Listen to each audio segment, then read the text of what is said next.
Kung lubog ka sa utang, napakarami mong problema sa ngayon, mainam na gawin niyo po ito mga bossing ko sa pamamagitan ng tubig. At ganoon din po mga bossing ko ng ating luya. Maliit na luya lang ang ating kailangan. Ang luya or ang golden luya ay nakakatulong na maka-attract mga bossing ko ng kaperahan. Kaya kung ikaw ay lagi walang pera, gumamit po kayo mga bossing ko ng golden luya.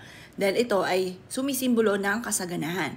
Ang amoy po ng luya mga bossing ko ay nagtataboy ng malas at humahatak po ito ng swerte. Mainam po mga bossing ko na kumuha po kayo ng luya, putulin nyo po ito at ilagay nyo po ito mga bossing ko sa inyo pong tubig. At pagkatapos po nito, kayo po ay magwi-wish. Gawin nyo po ito ng mga bandang alas 7 ng umaga. Humarap ka sa gawing silangan. Kahit hindi ka na lumabas ng bahay po ninyo. Ang importante ay nakaharap ka sa silangan kahit ikaw ay nasa loob ng bahay po ninyo. At i-wish nyo po dito ang lahat ng gusto po ninyo. Halimbawa ay ganito. Magkakaroon ako ng maraming pera. Kailanman na hindi na ako mamumblema tungkol sa usapin ng pera. Siksikliglig at umaapaw at napakaraming blessing ang darating sa akin. Mawawala na lahat ang kamalasan ko. At imbis na kamalasan, ay puro kaswertehan naman ang darating. Mainam po mga bossing ko, focus ka lamang, maniwala ka na makakamit nyo ang inyong mga pinapangarap, walang imposible at makakamtay nyo po yan mga bossing. Mainam po mga bossing ko kapag ikaw po ay gumawa ng gatong mga pamamaraan, ay may 100% kang paniniwala. Mainam mga bossing ko na ikaw po ay mag-meditate, madalas mga bossing. At lagi nyong ima-mindset na kayo ay yayaman na.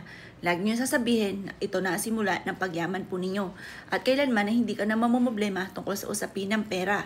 Ganon ang mga pag-wish na walang gamit na sana, direct to the point. Pagtapos ka na mag-wish, ibilad ito sa sinag ng araw hanggang alas 8 ng umaga. Makalipas ang alas 8 ng umaga ay kunin nyo po ito. Pwede nyo siyang ilagay sa hapagkainan kung saan ka nakain. Pwede rin naman ito sa likod ng pintuan ng inyo pong main door. Pwede rin po ito sa ilalim ng inyo pong higaan. Panitiliin na malinis na tubig. Kasi kapag madumi na po yan mga bossing ko, marami na po yung mga nahigop na negative energy na hindi na maganda na hinahayaan nyo pa na nasa loob ng inyong tahanan. Kapag madumi na po siya, itapon nyo lamang po ito sa lababo, yung mismong tubig at yung punluya, hugasan nyo lang munang mabuti at pwede nyo muli pa siyang gamitin mga bossing. Kapag sinibulan naman ang luya po ninyo, ay pwede nyo rin po siyang itanim. Ang luya ay napakaswerte rin sa harapan ng inyong tahanan. Kaya kung ikaw ay may luya, or may black na luya, yan po ay nagtataboy ng mga bad spirit, mainam na ilagay nyo po yan sa harapan ng inyong tahanan. Ang dulot po niyan ay swerte. Ugaliin ang mga ganitong mga pamamaraan at ito po ay tutulungan po kayo na pagaanin ang daloy ng swerte. Kaya kung kinaniwala at naisyo po itong gawin, as siya mga boss, good luck po sa inyo po lahat.